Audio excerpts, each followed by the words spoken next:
शैक्षणिक संस्थाएं हैं, चाहे कॉलेज हो, विश्वविद्यालय हो, वहाँ आप रोहित एक्ट लागू करिए। आप जो यूजीसी का जो गाइडलाइन है, आपका ये जो रेगुलेशन है, उसमें संशोधन करिए। और जो जातीय आधार पे जो लिंग के आधार पर जो छुआछूत, जो भेदभाव, जो कमिटमेंट किया जा रहा है, इस पे आप तत्काल रोक लगाइए। साथियों, ये हम लोग यहाँ से खड़े होकर नहीं कह रहे हैं कि विश्वविद्यालयों के अंदर, कॉलेजों के अंदर जाति के आधार पर प्रताड़ित किया जाता है, लिंग और धर्म के आधार पर प्रताड़ित किया जा रहा है, ये हम नहीं कर रहे हैं। ये जो यूजीसी का रिपोर्ट आया है, वो रिपोर्ट कह रहा है कि पिछले 5 सालों के अंदर विश्वविद्यालयों में 118% ये घटना बढ़ी है। कोई दलित जाति का बेटा है, कोई बेटी है, तो उनके ऊपर प्रताड़ित किया जा रहा है और लगातार ये बच्चे सुसाइड कर रहे हैं, उसका शिकार हो रहे हैं। साथ ही बता रहे थे लोग, पायल तांडवी जो नीट की तैयारी करती थी, रोहित वेमुला थे, दर्शन सोलंकी जैसे कई होनहार नौजवानों ने जो यहाँ पीएचडी करके डॉक्टर बन के देश में, अपना देश के विकास में, देश के लोगों को सेवा करने के लिए अपना पढ़ाई कर रहे थे। लेकिन ये सरकार, ये सिस्टम लोगों को खुदकुशी करने पर मजबूर कर दिया है। साथ ही हम लोग देख रहे हैं कि लंबे समय के बाद 12 सालों से देश के अंदर मोदी की सरकार है और एक भी ऐसा कानून मोदी की सरकार नहीं बनाई जो यहाँ देश के अंदर जो SC ST OBC जो पिछड़ा समाज से आने वाले, जो अल्पसंख्यक समाज से आने वाले लोग हैं, उनके पक्ष में बना हो। लेकिन लंबे लड़ाई के बाद एक ऐसी कानून बनी थी, ये भी कानून पूर्णतः सही नहीं था। एक कानून हम नहीं कर रहे कि जो यूजीसी बना था, ये जो यूजीसी की जो नई गाइडलाइन रेगुलेशन आया था, ये संपूर्ण बने, इसमें सब सही था, SC ST OBC के पक्ष में था, नहीं था। उसमें तो एक यही नया बना था कि जो SC ST ये जो कमेटी में पहले से ही लोग रह रहे थे, लेकिन इस बार के जो रेगुलेशन आया उसमें था कि OBC से भी लोग उसमें रहेंगे और कोई भी लड़का, कोई दलित जाति का लड़का है, उसके जाति के आधार पे उसको कमेंट नहीं कर सकता है। अगर कमेंट करेगा तो लड़का उस कमेटी में अपना शिकायत करेगा और उस पर अगर जांच होगी और सही पाया जाएगा तो उस पर कार्रवाई होगी। ये है। लेकिन ये जो यूजीसी जो न्यू रेगुलेशन है, इसका पूरा कंट्रोलिंग पावर उस विश्वविद्यालय को VC को दिया गया है। और अभी रिपोर्ट आया है, हम सब लोग जान रहे हैं, सब लोग के पास मोबाइल है, हम लोग गूगल करके देख सकते हैं। देश के अंदर 45 केंद्रीय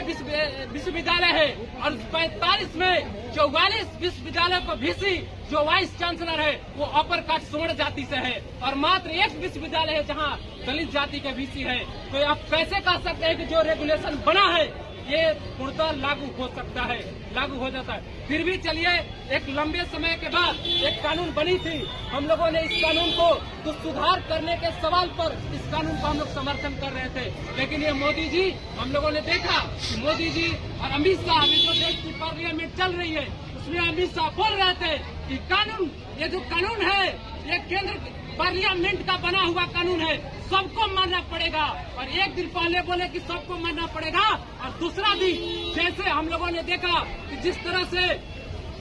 जब बिहार के अंदर जो आरक्षण दिया गया था और उस समय जब कर्पूरी ठाकुर जी जो जननायक के नाम से जाने जाते हैं, उनकी सरकार में जब यहाँ SC ST OBC को जो आरक्षण दिया गया था, उस समय से जो सवर्ण समन्ति मानसिकता के लोग हैं, कैसे एक देश के, एक राज्य के मुख्यमंत्री को ये लोग गाली दे रहे थे, ठीक उसी तरह से ये मोदी जी और अमित शाह बोलते हैं सबका साथ सबका विकास का नारा देते हैं। और जो एक हम लोगों ने देखा कि एक बड़े पार्लियामेंट के अंदर कि सबको मानना पड़ेगा और यहाँ हम लोगों ने देखा कि जो सवर्ण समन्ति मानसिकता के लोग हैं, मोदी को जाति याद दिला दिया और कहने लगा कल तक जो मोदी हिंदू था, हिंदू का जो सम्राट था, ये लोग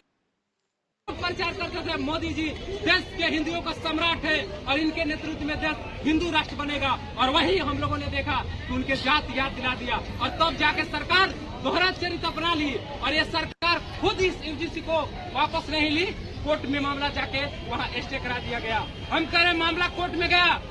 कोर्ट में जाता ही है, लेकिन जो सरकार के पक्ष के जो वकील थे वो क्या कर रहे थे, वहाँ वो लोग कह रहे हैं कि इसका गलत उपयोग हो रहा है। हम लोग यहाँ से पूछना चाह रहे हैं, देश के अंदर कौन सी ऐसी कानून बनी है जो मोदी की सरकार में उसका गलत उपयोग नहीं होता है? आप इसमें स्टे लगा रहे हैं। कोई दलित अति पिछड़ा के पक्ष में कोई कानून बन रहा है, उसके लिए कोर्ट का दरवाजा खुल जाता है। लोग कहते महोदय न्यायपालिका है, न्याय पर सवाल नहीं खड़ा करना चाहिए। अरे भाई, कोई गरीब पति पिछड़ा के लिए कोई कानून बनता है तो कोर्ट का दरवाजा खुल जाता है, और ये जो इसके विरोध में कानून बनता है, जो गलत तरीके से जो ईडब्ल्यूएस लाकर यहाँ का समर्थ जातियों को 10% आरक्षण दे दिया गया, उसका सुनवाई क्यों नहीं हुआ? अभी साथी विशाल जी बता रहे थे देश के अंदर किस तरह से जब बिहार में चुनाव होने वाला था और ये सरकार को लग रहा था, ये डबल इंजन की सरकार नीतीश कुमार की सरकार को लग रहा था कि इस बार हमको यहाँ बिहार की नौजवान किसान मजदूरों ने हमको सत्ता से उखाड़ कर फेंक देंगे, तो किस तरह से गरीबों को नाम वोटर लिस्ट से काट दिया जाए। जो बिहार के 3 करोड़ से ज्यादा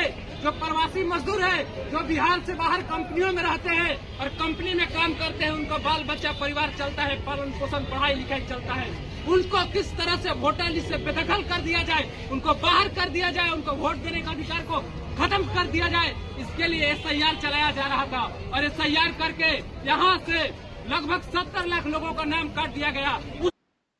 समय हम लोग की पार्टी गई थी कोर्ट में और पार्टी कह रही थी कि ये जो SIR के नाम पर गरीबों का नाम कटा जा रहा है, इस पे आप तत्काल रोक लगाइए। लेकिन उस समय सुप्रीम कोर्ट कोई रोक नहीं लगाया और पता चला जो पार्टी हमारी जो पार्टी का जो अनुभव हो गया था, SIR के नाम पर बिहार को सत्ता के हड़पने की साजिश चल रही है, और वही हुआ। और यहाँ चुनाव हो गया, चुनाव का रिजल्ट भी आ गया, यहाँ डबल इंजन की सरकार भी बन गई, लेकिन SIR अभी कोर्ट में SIR का फैसला नहीं आया। तो इसलिए साथियों हम लोग कहना चाह रहे हैं, अभी देख रहे हैं ये जो सरकार चल रही थी, ये बड़ी बड़ी वादे कर रहे थे कि हम रोजगार देंगे। पिछला बार ये लोग कह रहे थे कि हम 19 लाख रोजगार देंगे, और इस बार बोले कि हम 1 करोड़ रोजगार देंगे। तो अब तो आपकी सरकार बन गई है, आप जो कमिटमेंट किए हैं कि बिहार के नौजवानों को हम 1 करोड़ रोजगार देंगे, तो बिहार के नौजवान मांग रहा है 1 करोड़ रोजगार आप दीजिए। अब बोले हैं लंबे लड़ाई के बाद कि हम बिहार के नौजवानों को बेरोजगारी भत्ता देंगे, तो आप दीजिए बिहार के नौजवानों को बेरोजगारी भत्ता। और जिस तरह से